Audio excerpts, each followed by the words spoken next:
Bonjour, bienvenue au cours de dessin détaillé d'ensemble. Cette semaine, au chapitre 6, nous allons voir les fonctions intermédiaires en 3D.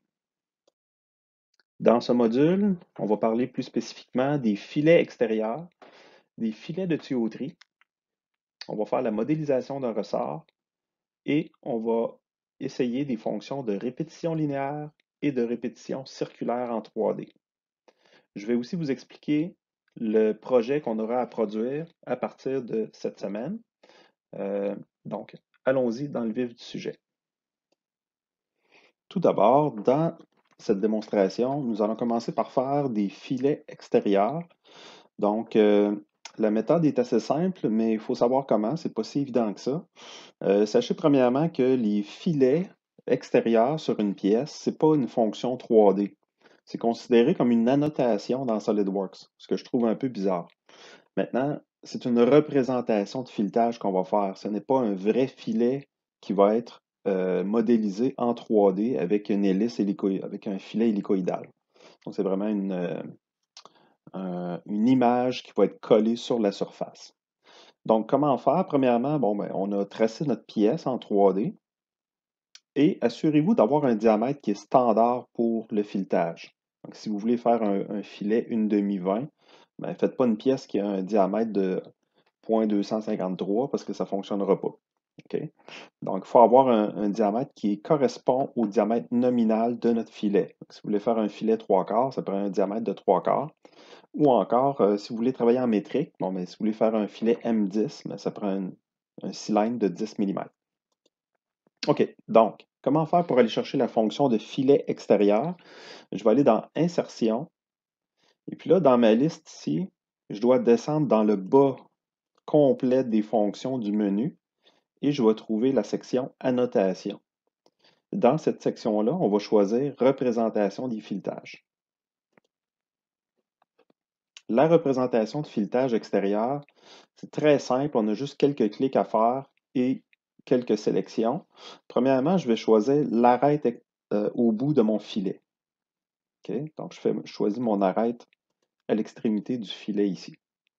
Faites attention, quand je choisis mon arête, si vous avez un chanfrein qui a été fait sur l'extrémité, moi je vous conseille d'éliminer le chanfrein et d'avoir un bout qui est droit comme ça. Donc on ne veut pas avoir de chanfrein ni de congé à l'extrémité de la tige. Pourquoi? Parce que ça va changer la longueur de filet qu'on va faire. Donc on ne commencera pas notre filet au bord de la pièce, on va commencer décalé de la largeur du chanfrein, ce qui pourrait causer une erreur dans certains cas. Ensuite, deuxième clic qu'on doit faire, c'est sur la surface d'extrémité. Parce qu'on veut être capable de donner une mesure à partir d'une surface. Donc, moi, la mesure va se prendre à partir de l'extrémité ici, qui va être sélectionnée en vert. Ensuite, on va choisir le standard de filet qu'on veut. Est-ce que je veux travailler en pouces ou en métrique?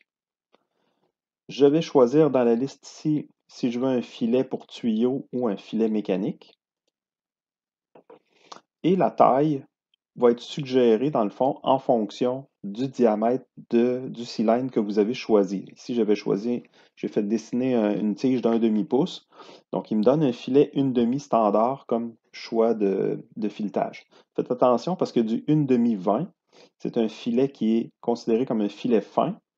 Et vous avez ici, dans le bas de la liste, un autre choix qui est le 1/13, qui lui est considéré comme le filet plus gros, donc coarse en anglais. Donc, c'est la notation UNC, contrairement au 1/20 qui avait la notation UNF pour fine, qui est donc des filets fins.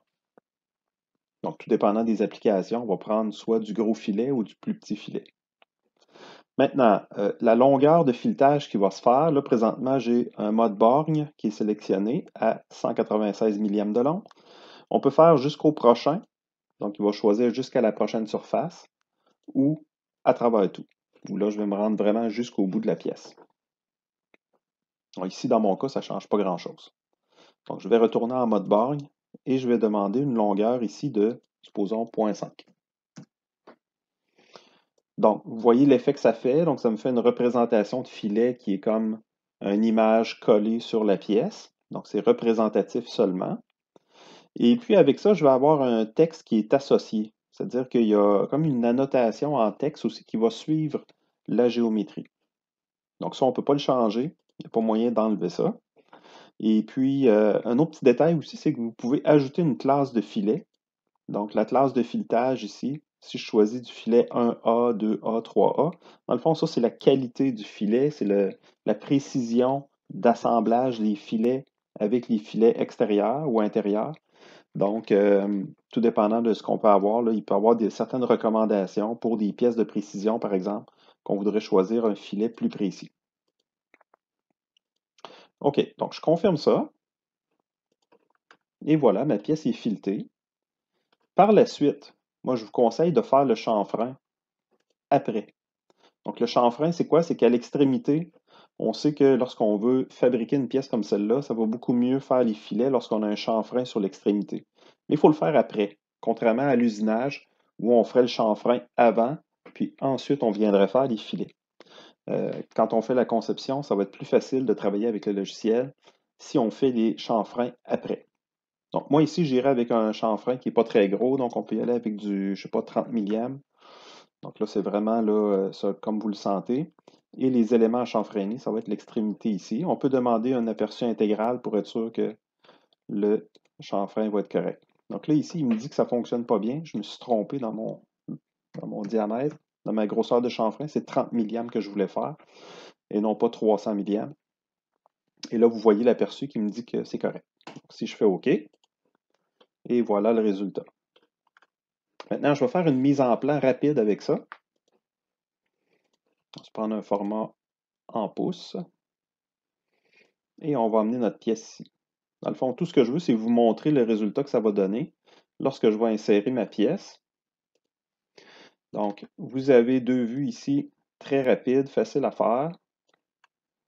Et vous remarquez que j'ai une annotation qui va suivre mon filet, mon filetage. Donc, cette annotation-là, c'est pas mauvais, dans le sens que c'est une façon d'indiquer là, que le filet existe, mais moi, je vous dirais que ce serait encore mieux si on enlevait le texte qui est ici. Donc, je dois enlever ce texte-là. Je vais tout simplement double-cliquer sur l'annotation et je peux supprimer le texte facilement, comme ceci. La façon de pointer sur la pièce pour représenter le filetage, c'est correct aussi. Tout ce qui me manquerait par contre ici, c'est la longueur filetée. Donc, je pourrais tout simplement prendre une mesure de largeur horizontale, ici, puis indiquer ma mesure de 500. Donc ça, c'est mon filet. Maintenant, si je fais une coupe de ça, donc je vais venir ici, faire une coupe horizontale. On va regarder, là, je ne la mets pas du bon bord, là, mais c'est parce que j'ai de la place de ce côté-là. Normalement, le résultat, ça devrait vous donner quelque chose qui ressemble à ça. Okay, lorsqu'on fait une coupe avec ça, tout ce qui va nous manquer sur nos dessins ici, c'est bien sûr les lignes d'axe. On met en mode sélectionner la vue et on rajoute nos lignes d'axe. Donc, ce serait ça pas mal le résultat que je vais avoir lorsque vous avez une pièce filetée à l'extérieur. Maintenant, deuxième partie de notre démonstration, je vais retourner à ma pièce 3D. Et cette fois-là, à l'extrémité ici, je vais percer un trou fileté. Mais ça va être un trou fileté qui est un peu particulier. Ça va être un trou fileté qui va me servir à visser un tuyau. Donc là, on va y aller avec une fonction d'assistant de perçage, encore une fois. Mais cette fois-là, plutôt que de prendre des filets standards pour la mécanique, je vais prendre l'option tuyautage pour tuyau conique. Et en faisant ça, vous voyez qu'ici, j'ai seulement qu'un choix. C'est des embouts de tuyaux alésés. Dans les normes que j'ai ici, les normes sont légèrement différentes. Vous voyez que là-dedans, je n'ai pas de ANSI métrique. La seule et bonne raison, c'est que pour les tuyaux, c'est encore des standards impériaux. Donc, c'est des standards en pouces qui sont encore utilisés. Même en Europe, même en France, etc. Donc, souvent, c'est du tuyau qui est impérial qu'on va utiliser. Donc, la spécification de perçage, supposons que je vais ici avec un tuyau de 1/2 pouce. Si je fais afficher les tailles personnalisées, vous voyez que le diamètre de perçage avant le filet va être à 700 millième. Donc, c'est beaucoup plus grand que 1/2. Pourquoi? Parce que le tuyau qui va visser dans mon filet intérieur, ça va être un tuyau qui a plus qu'1/2 à l'intérieur. Donc, à l'extérieur, il va être beaucoup plus grand, donc peut-être à 600 millièmes, 650 millièmes à l'extérieur. Et donc, le filet doit être beaucoup plus gros qu'1/2. Donc, c'est ce qui explique un peu là, la raison de la dimension. Au niveau des conditions de fin et des filetages, moi, je vous dirais de ne pas toucher à ça. Dans le fond, on va essayer de garder ces dimensions-là standards et vous allez comprendre pourquoi. C'est que le tuyau conique, étant donné que sa forme est standardisée, c'est pas juste son diamètre qui est important, c'est aussi sa conicité et c'est sa longueur. Donc, ces différents paramètres-là ne doivent pas être modifiés. Donc, on doit garder exactement les standards qui sont proposés dans le logiciel. Donc, je ne peux pas dire que rendu ici, là, je vais me mettre à modifier, par exemple, les diamètres, les angles, etc. Parce que c'est sûr que ça va causer un problème, puis mon tuyau, je ne serai pas capable de le visser en place. OK. Maintenant, donc, j'ai vraiment aucun paramètre à changer. Donc, c'est très simple. Ensuite, au niveau de la position, je vais choisir ma surface comme je fais d'habitude. Et ensuite, je vais sélectionner. Et ici, je ne vois pas pourquoi il ne prend pas ma surface. Il y a un petit problème. Peut-être que j'ai accroché un bouton. Donc ça va. Il ne semble pas vouloir. Ce que je fais dans ce temps-là, je vais canceller ma fonction. Dans le fond, je vais l'accepter, mais sans faire de trou. Et puis, je vais refaire la fonction. Normalement, il devrait accepter ou il devrait conserver en mémoire les informations que j'avais mises. Donc, voyez-vous ici, dans le fond, tout ce que j'avais choisi, c'est le type de perçage. Et tout le reste est standard avec le diamètre d'1/2. Donc, si je m'en retourne dans Position, je ne sais pas pourquoi le bouton Esquisse 3D avait été sélectionné tout à l'heure. Donc, si je m'en viens ici, je choisis la position pour mon perçage. Je peux venir le centrer si je veux, comme ceci. Et je confirme ma fonction. Donc là, ce que vous allez voir, c'est que ça me crée un perçage qui est assez... Au fond, ça crée un problème ici parce que le perçage est assez profond. Ma pièce n'était pas suffisamment grande, donc ça crée un problème au niveau du perçage. Donc, ce n'est pas très grave. Moi, ce que je vais faire, c'est que je vais tout simplement rallonger ma pièce. Je vais aller éditer ma pièce un peu.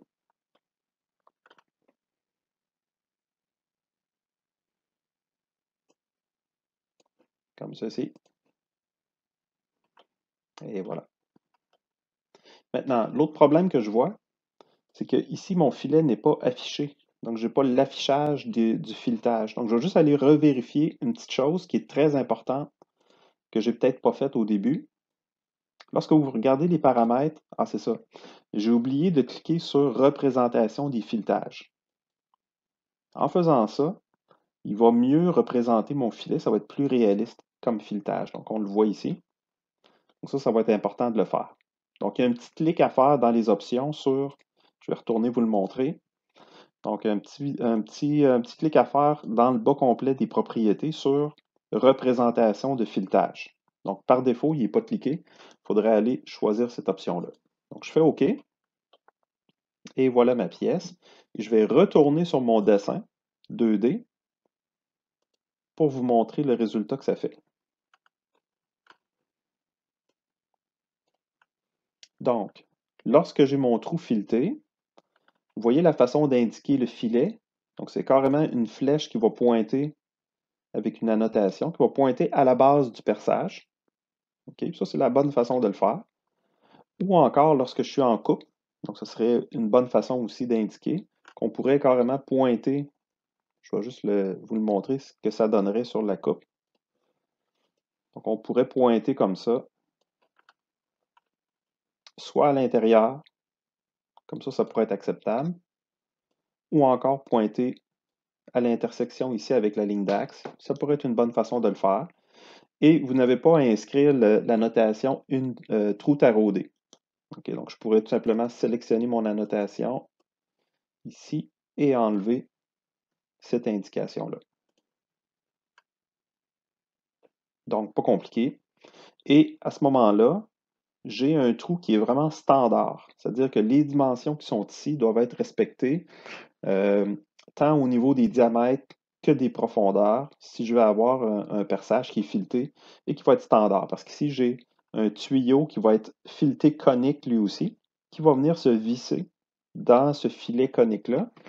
Et plus je vais serrer, plus ça va être étanche. Ok, donc, je vais venir rajouter de l'étanchéité, je vais venir sceller mon tuyau en mettant beaucoup de force de serrage. En passant, les tuyaux filetés comme ça, ça va être disponible à des grosseurs jusqu'à 3 pouces de diamètre. Donc, ça commence à être du gros tuyau. Dans l'industrie, on en voit quand même assez régulièrement. OK, fonction suivante, je vais vous parler des ressorts. Donc, on va se partir un nouveau dessin. Ici, je vais travailler en métrique pour la démonstration. Donc, je vais partir avec la vue de dessus. Puis là, je vais vous faire la méthode étape par étape pour dessiner un ressort. Donc, première chose que vous allez faire lorsqu'on dessine un ressort, c'est de tracer un cercle. Le cercle va correspondre au diamètre moyen de votre ressort. Donc, le diamètre moyen, le diamètre au centre de la tige du ressort. Dans mon exemple ici, je vais utiliser 40 mm, comme ceci, et je vais faire OK là-dessus. Donc, voici la base pour tracer mon ressort. Maintenant, deuxième fonction qu'on a besoin de faire pour tracer un ressort, c'est insérer une courbe. Insertion de courbe. Est-ce que je le lis ici? Il doit être plus haut. OK, il est ici. Donc, insertion de courbe. Je vais insérer une hélice. Par défaut, là, mon esquisse était sélectionnée avec le cercle. Donc, la fonction a tout de suite reconnu que je voulais tracer une hélice à partir de mon cercle. Donc, quelles sont les informations importantes à rentrer pour donner les dimensions de l'hélice de mon ressort? Eh bien, ça va dépendre des dimensions que vous connaissez. Donc, il y a comme 3 modes différents qu'on peut utiliser. Soit avec, si on connaît le pas et le nombre de révolutions, si je connais la hauteur totale ou le nombre de révolutions, si je connais la hauteur et le pas du ressort. Donc, le pas, c'est la distance entre les spires du ressort, entre les différents tours du ressort. Donc, moi, dans mon exemple, je connais la hauteur et le pas. Donc, si je sais qu'au total, la hauteur de mon ressort, je vais avoir un ressort de 40 mm, et je sais que chacun des pas du ressort va avoir 5 mm de haut, eh bien, ça va me faire 8 tours. Donc, le logiciel, lui, va faire le calcul, va vous calculer le nombre de tours, et puis, on peut inverser la direction de rotation pour le ressort, comme ceci. On peut changer l'angle de départ. Moi, je vous conseillerais de mettre ça à 0 degré pour le départ. La raison étant qu'on veut commencer le ressort sur une surface ou sur un plan qui est existant. Ça va aller mieux pour faire l'esquisse, mais ce n'est pas absolument essentiel. Mais ici, ça serait plus pratique. Donc, ensuite de ça, j'ai mon hélice qui serait complétée. Bon, il y aurait d'autres options que je pourrais vous montrer, là, comme je vous avais dit. Si je connais, par exemple, la hauteur totale et le nombre de tours, lui, il va calculer le pas. Donc, il calcule tout le temps la valeur qui va vous manquer. Donc, ça, c'est le résultat de mon hélice. Donc, l'hélice, c'est une courbe. Donc, il n'y a pas de volume 3D encore. C'est juste une courbe dans l'espace. Donc là, je vais regarder mes plans. Voyez-vous, en commençant, là, j'ai déjà... Bon, j'ai le plan de droite qui arrive vis-à-vis l'extrémité du ressort. Donc ça serait plus facile pour moi de travailler avec ce plan-là. Si jamais vous n'avez pas sélectionné un départ de rotation qui se fait vis-à-vis un plan de travail, c'est pas si grave, c'est facile de créer un nouveau plan qui va commencer au début de la courbe. Comment je vais faire ça? Eh bien, je vais choisir la fonction des plans. Et là, je dois choisir la courbe. Et comme deuxième choix, je vais choisir l'extrémité de la courbe. Donc, voyez-vous le petit point d'origine ici, là?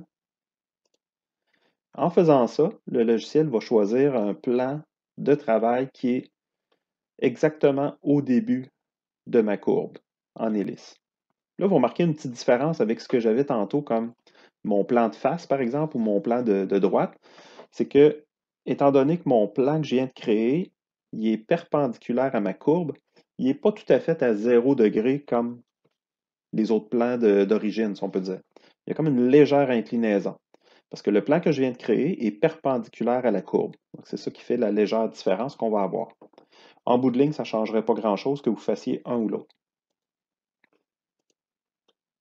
Donc, sur ce nouveau plan-là que je viens de créer, je vais tracer une nouvelle esquisse. Et cette esquisse-là, ça va être un cercle. Puis là, voyez-vous, j'ai de la difficulté à sélectionner le point milieu. C'est comme s'il ne le reconnaissait pas. Même si je fais CTRL-8, il risque d'avoir de la difficulté à trouver le milieu de mon cercle, de ma courbe. Ça, c'est pas tellement grave. Donc, je vais tracer mon cercle à côté, n'importe où. Je vais lui donner le bon diamètre. Donc là, c'est le cercle qui va représenter, dans le fond, le diamètre du fil qui va me servir à faire mon ressort. Donc, si j'ai un fil de 2 mm, par exemple, donc il va me rester juste à prendre ce cercle-là et ma courbe avec CTRL au clavier, et je vais lui mettre une contrainte point de rencontre. Donc là, mon petit cercle, il va venir se placer exactement au point de départ de ma courbe. Donc là, vous le voyez, là. Donc, il va être vraiment bien centré avec mon hélice. Donc, pourquoi j'ai besoin de ces deux choses-là? Eh bien, vous me voyez venir, c'est que je vais faire une fonction de balayage avec ça. Donc, le bossage base balayé, j'ai besoin d'un profil fermé, ça c'est mon petit cercle, et en deuxième, j'ai besoin d'une trajectoire. Donc, en cliquant sur la trajectoire, et voilà, mon ressort va être réalisé. Donc, je fais OK là-dessus, et j'ai un ressort qui est assez complet. Maintenant, il existe différents types de ressorts dans l'industrie. Ce que vous avez ici, c'est un ressort de compression qu'on appelle. Pourquoi? Parce que je pourrais difficilement l'attacher aux extrémités et créer une tension. Donc, si je veux créer un ressort de tension avec ça, il faudrait que je continue la courbe et que je vienne faire un crochet ici sur le dessus qui serait centré avec le centre du ressort. Même chose en bas. Je viendrais me tracer ici une courbe avec une forme de crochet pour pouvoir accrocher le ressort. Donc ça ferait un ressort en tension que je peux accrocher à chaque extrémité. Dans le projet numéro 1, nous, on aura à faire un ressort de compression. Le ressort de compression, lui, si je fais CTRL-8 sur un des plans, juste pour vous montrer, le ressort de compression, il en existe plusieurs modèles, mais ce qu'on aura à faire, nous, dans notre projet, c'est qu'on devra faire un ressort qui est aplati aux extrémités. Donc, il y a un des modèles qui existe, c'est qu'on pourrait continuer la courbe, mais la faire finir à 0 ici, dans le sens la faire finir plate. Okay, donc, arrêter la courbure d'hélice puis la faire finir droite. Pour le projet numéro 1, ce qu'on a à faire, c'est que je dois usiner le ressort. Donc, je dois comme meuler les extrémités pour faire un bout qui va être droit à chaque extrémité. Okay? Puis comment on va faire ça? Ben là, je vais aller dans mon plan qui est ici. Je vais faire une nouvelle esquisse et je vais me tracer un rectangle comme ceci à chaque extrémité. Et je vais venir enlever de la matière à partir de ça. Donc ici, ça va être à travers tout, dans les deux directions. Donc là, vous allez voir l'effet que ça fait, c'est que ça vient comme meuler les extrémités, ça vient finir le ressort bien droit. Pourquoi c'est important de faire ça? Ben, si je mets une compression, si je mets une force sur cette surface-là, bien j'ai une plus grande surface de contact que si j'avais pris juste le petit point d'extrémité que j'avais tout à l'heure. Donc, le ressort va travailler mieux en compression de cette façon-là. OK, donc ça termine la démonstration pour le ressort. Maintenant, c'est sûr que dans le projet 1, il va y avoir des petites particularités aussi pour notre ressort. Donc ça, je vais vous laisser le plaisir de découvrir les petites surprises qu'il va y avoir avec le ressort. Maintenant, dans la dernière partie que je veux vous montrer, on va passer à une démonstration qui est la pièce 2. Ici, on va voir deux fonctions qui se ressemblent beaucoup. La première fonction, c'est la répétition linéaire. Donc, la répétition linéaire, je vais le faire pour la première pièce qui est ici. Donc, on va la zoomer. Ce que je veux faire, c'est répéter la rainure que j'ai ici plusieurs fois sur ma pièce. Donc, première chose que je vais faire dans la fonction, c'est que je vais choisir ma direction 1. Donc, je prendrai une des arêtes de ma pièce. Moi, ici, je vais choisir cette direction-là comme étant ma direction des X. Pour la deuxième direction, c'est la direction verticale ici. Je peux choisir une deuxième arête. Et dans chacune des directions, je peux choisir une distance et je peux choisir un nombre de répétitions. Mais avant de faire ça, je dois choisir quelle est la fonction que je vais répéter. Donc, moi, je vais choisir la rainure et je vais avoir ici deux répétitions en X et une répétition en Y. Donc, je peux augmenter le nombre de répétitions et ajuster les distances. Comme ceci. Je pourrais y aller avec des chiffres précis aussi, etc. Pour les rapprocher, en créer plus, etc. Donc, ça ressemblerait un peu à une grille là, qui a été usinée avec beaucoup de rainure.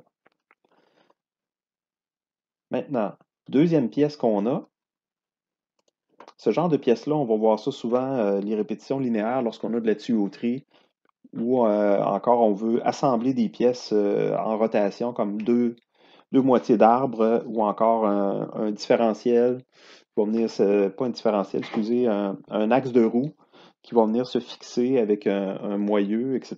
Donc, c'est très utilisé en mécanique. Souvent, c'est des trous ronds qu'on va avoir ici, mais moi, j'ai dessiné une rainure. La définition d'écran est vraiment pas bonne ici, là, mais bon, vous comprenez que ça, c'est une rainure qui est normalement là, circulaire.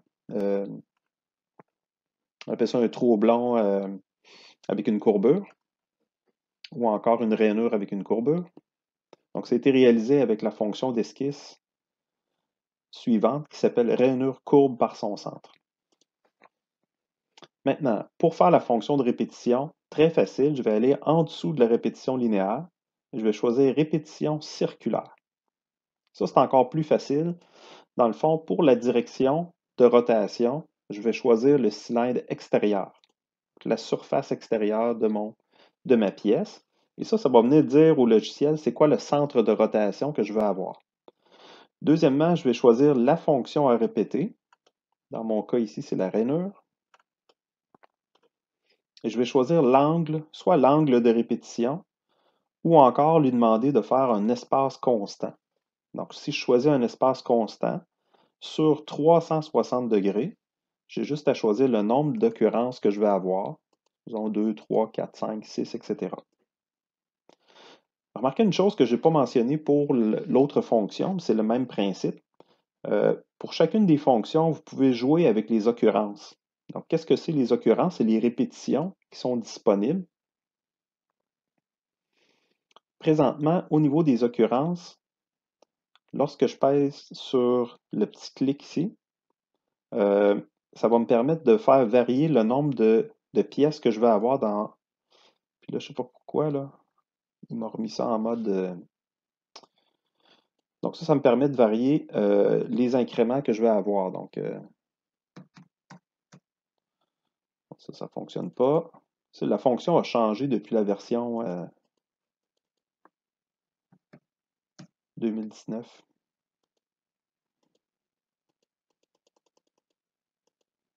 Okay. On peut faire varier les degrés de la fonction. Bref, je vais la retravailler un peu, puis je vous reviendrai là-dessus. Donc, je vais tout simplement canceller ici les occurrences à varier. Ça, je ne veux pas jouer avec ça. Dans le fond, c'est les occurrences à omettre que je voulais vous montrer. Donc, au niveau des occurrences à omettre, je vais me replacer en mode espace constant comme on avait tout à l'heure.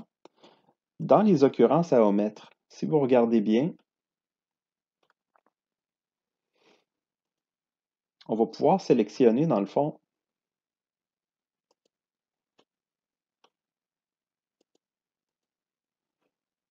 quelle occurrence on veut rajouter ou enlever. Donc là, moi, si celle-là ici, je veux la supprimer, voyez-vous, là, je suis capable de la remettre. Dans le fond, au niveau des occurrences, j'ai juste à sélectionner, pardon, comme ceci. Ça ne fonctionne vraiment pas bien, la nouvelle fonction. Donc, il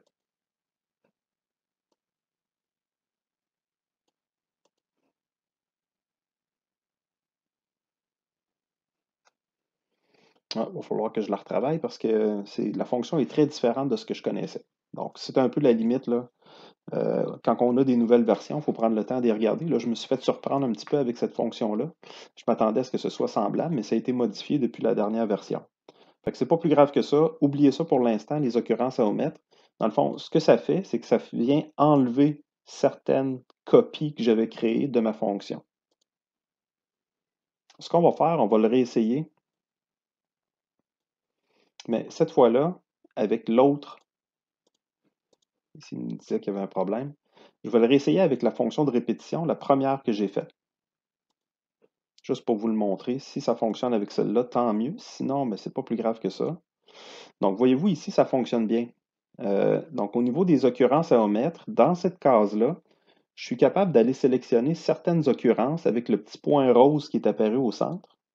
Je serais capable d'enlever certaines occurrences, comme ceci.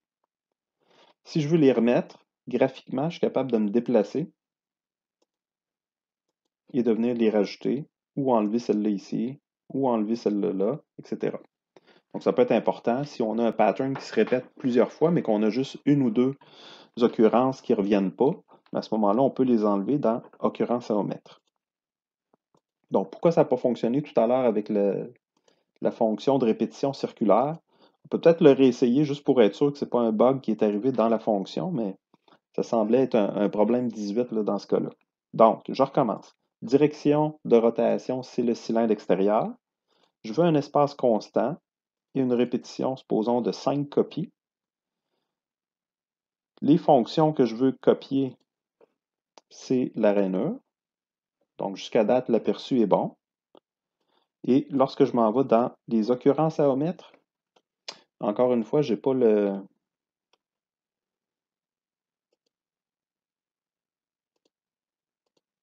Il m'enlève juste celle-là. Pour quelle raison, je ne sais pas trop. Donc, il y a vraiment comme un problème ici au niveau de la fonction. Je vais creuser un peu, puis je vais vous revenir si je trouve la solution à ce problème-là. OK. Maintenant, dernière étape aujourd'hui dans notre vidéo, c'est de vous présenter le projet numéro 1 qu'on aura à faire. Donc, le projet numéro 1, c'est un projet qui est quand même assez d'ampleur. On va travailler là-dessus pendant quelques semaines. C'est le contrôle de débit. Donc, dans le document d'exercice que vous avez sur le partage, le contrôle de débit, c'est un projet où on aura à modéliser les pièces. On aura aussi à les assembler et faire les mises en plan d'assemblage et de dessin de détail. Donc, il y a quand même beaucoup de travail à faire dans ce projet-là. La pièce est relativement simple. Ce qu'on aura à modéliser, c'est ce qu'on appelle un contrôle de débit unidirectionnel. Donc, c'est une pièce hydraulique qui va servir dans les systèmes hydrauliques et ça va nous permettre de contrôler la vitesse du débit d'huile dans les conduites hydrauliques. C'est un travail individuel, ça va compter sur une note de 70 totale. Sur le bulletin ou sur le Omnivox, ça va compter pour 21% de la session ou à moins qu'il y ait des changements dans la pondération plus tard. Ça pourrait varier. Donc, je vous explique rapidement le fonctionnement d'un système hydraulique. Donc, avec le petit schéma hydraulique qu'on a ici, Vous allez comprendre le fonctionnement, vous allez voir, c'est très graphique, très facile à comprendre. Donc, première chose qu'on a dans un système hydraulique, c'est un réservoir d'huile. Donc, c'est cette portion-là ici qui va contenir notre huile. Ce qui va générer la pression d'huile dans le système, c'est la pompe qui est ici. OK, donc ça, c'est ma pompe. Et la pompe va être activée avec probablement un moteur électrique. Donc, le moteur électrique va être activé avec l'énergie électrique.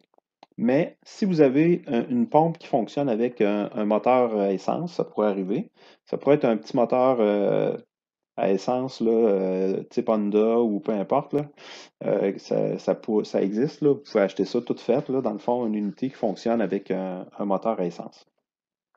Mais habituellement, ce qu'on voit, c'est des moteurs électriques qui vont actionner les pompes. Donc, par la suite, dans mon système hydraulique, il faut savoir un peu qu'est-ce que ça va représenter. Donc, l'action ou le mécanisme qu'on pourrait avoir ici, ça pourrait être une fendeuse à bois, ça pourrait être une presse hydraulique, ça pourrait être un jack hydraulique, ou encore ça pourrait être une table élévatrice, etc. Donc, il y a vraiment beaucoup d'applications. Dans le fond, tout ce qu'on a dans notre système, qui est assez simple, c'est un vérin que vous avez de ce côté-là, qui va être actionné par une pression hydraulique. Donc, comment on va gérer la pression hydraulique? Donc, une fois que la pompe a créé la pression dans notre système, la pression va s'en aller dans cette direction-là, OK, jusqu'à mon distributeur. Ce que vous avez ici, c'est un manomètre. Donc, ça, c'est juste un cadran, dans le fond, qui va indiquer la pression du système. Si on voit que la pression est trop haute sur le manomètre, à ce moment-là, il peut y avoir un problème. Ou s'il n'y a pas de pression, on va le voir aussi avec le manomètre. Ça nous permet de lire qu'est-ce qui se passe dans le tuyau. Par la suite, vous allez avoir dans le distributeur 3 positions. Donc, c'est ces 3 positions-là. Donc, imaginez qu'il y a un actionneur, il y a quelqu'un ici qui va avoir soit une manette ou soit un bouton avec une activation électrique qui va faire changer la position de cette composante-là. Donc, dans le fond, la première position qu'on a actuellement sur le dessin, c'est une position au neutre. C'est-à-dire que l'huile qui est ici va passer dans le distributeur et va s'en retourner directement au réservoir. Okay? Donc, il n'y a pas d'action mécanique qui va se faire. C'est tout simplement l'huile qui va monter dans ma conduite et qui va retourner au réservoir. Cette composante-là que vous voyez, c'est juste un filtre. Donc, on ne veut pas que dans notre système hydraulique, qu'on ramasse toute de la cochonnerie d'huile ou de la limaille de fer ou peu importe, et que ça vienne contaminer notre huile. Donc, on utilise des filtres pour empêcher que la limaille de fer ou les petites poussières, etc., se retrouvent dans mon réservoir. Deuxième composante ici que vous avez, on retrouve ça dans tous les systèmes hydrauliques, c'est une soupape de sécurité. Cette soupape-là, dans le fond, si jamais il arrive un blocage, imaginez que le tuyau il est bloqué ici, la pression pourrait monter en flèche, puis là, ça pourrait devenir dangereux. Il pourrait y avoir une explosion, et puis ça pourrait être dangereux pour la sécurité. Donc à ce moment-là, on a une soupape qui est réglée à une certaine pression hydraulique, et puis quand il va y avoir un blocage, ou quand je vais arriver à l'extrémité d'une course de vérin, par exemple, bien, la pression ne pourra pas monter plus que, supposons, 2000 livres par pouce carré, qui est une pression qui va être réglée d'avance. Donc, ce qui va arriver, si la pression monte trop, la soupape va ouvrir ici, donc la flèche va devenir vis-à-vis la ligne de conduite d'hydraulique et le liquide va s'en retourner par la soupape de sécurité. Donc ça, c'est pour ma première position qui est au neutre. Deuxième position, c'est lorsque je vais vouloir faire sortir le vérin. Donc, si je veux faire sortir mon vérin, là, je vais effacer un petit peu de charabia ici. Donc, si je veux faire sortir le vérin, il faut que la pression d'huile s'en aille de ce côté-là. OK? Donc, je vais tasser mon vérin, pas mon vérin, mais mon actuateur, ici, pour que ce tiroir-là vienne en position centrale, comme ceci. Donc, ce qui va arriver, là, ma flèche n'est pas sur le bon bord ici, Bougez pas, je vais juste l'effacer, puis on va la refaire comme il faut. Comme ça. La flèche, il faut qu'elle soit sur ce bord-là. OK. Donc, ce que ça va faire, c'est que la pression d'huile va aller du côté de cette conduite-là. Elle va se déplacer. Et c'est là que mon contrôle de débit va rentrer en fonction, tout dépendant de ce qu'on veut faire. Donc là, ici, moi, je veux que le vérin sorte. Donc, imaginez que ma fendeuse à bois, quand j'active le vérin pour faire avancer la fendeuse, je veux que la vitesse soit contrôlée. OK? Donc, je ne veux pas que ça sorte tout d'un coup, rapidement, puis que je n'aie pas le temps de contrôler la bûche, ce qui se passe avec la fendeuse. Donc, à ce moment-là, je vais venir ici avec un genre de robinet. Je vais venir choisir à quelle vitesse je veux que le vérin sorte. Donc là, l'huile qui va sortir de ce côté ici, il va sortir à une vitesse contrôlée. Et ça va venir mettre la pression du côté du vérin, ce qui fait que mon vérin va sortir à une vitesse qui va être plus lente ou qui va être bien contrôlée selon ce que je veux avoir. Ensuite, la pression qui est de ce côté ici de mon vérin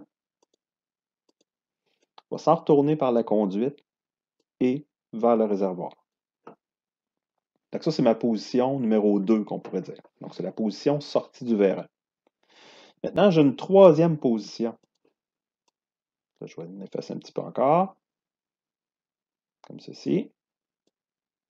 Donc là, ma troisième position, c'est la rentrée du vérin. Donc, c'est cette position-là ici. Quand je vais pousser mon distributeur pour que cette case-là tombe au milieu, je vais me trouver à avoir une pression dans ce sens-là. La pression va aller jusqu'à mon vérin. Et là, la pression va faire que le vérin va vouloir rentrer en position. Okay, donc, il va rentrer dans cette direction-là, il va s'en aller dans cette direction-là. De l'autre côté, je vais enlever ma ligne qui était ici. De l'autre côté, la pression d'huile va s'en aller dans l'autre direction. Maintenant, ce qui va arriver à ce niveau-là, c'est que l'huile, elle a deux choix. Soit qu'elle va aller de ce côté ici, puis elle va se faire contrôler par une petite vis, comme j'ai fait tout à l'heure, ou encore, elle a le choix d'aller de ce côté-là. De ce côté-là, on le voit par le schéma, c'est ce qu'on appelle un clapet anti-retour. Donc, le clapet anti-retour, de ce côté-là, c'est comme une petite bille qui vient coincer ici. Quand mon fluide arrivait de l'autre côté, la petite bille venait bloquer l'entrée, fait que j'en ai même pas parlé, parce que l'huile ne pouvait pas passer de ce côté-là. Donc, ça allait uniquement du côté qui était contrôlé. Au retour, c'est différent. L'huile peut y aller parce que le ressort est facile à tasser ici, et la petite bille peut s'ouvrir, et ça peut permettre à mon liquide de passer. Donc ça va être le chemin le plus facile à suivre pour l'huile. Donc, au retour, il n'y aura pas de contrôle de vitesse qui va se faire. L'huile ne passera pas par la partie qui est robinet, si on peut dire, la partie qui est plus réduite en volume, ce qui va faire que, automatiquement, le liquide ne sera pas contrôlé. Donc, le retour du vérin va se faire à pleine vitesse. Donc, juste pour vous résumer, le contrôle de débit unidirectionnel, on l'appelle comme ça parce qu'il fonctionne dans une direction seulement. Quand l'huile arrive de ce côté-là, le clapet vient bloquer le chemin d'huile, donc je vais être capable de contrôler la vitesse qu'il va y avoir. Pour contrôler, ce que je vais utiliser, c'est un petit robinet. Plus je vais serrer le robinet, plus l'huile va avoir de restrictions, plus ça va aller lentement. Et puis quand je vais revenir, ça va être le contraire, c'est-à-dire que l'huile va pouvoir ouvrir le clapet. Et comme il y a de la restriction du côté du robinet, l'huile ne voudra pas passer de ce côté-là.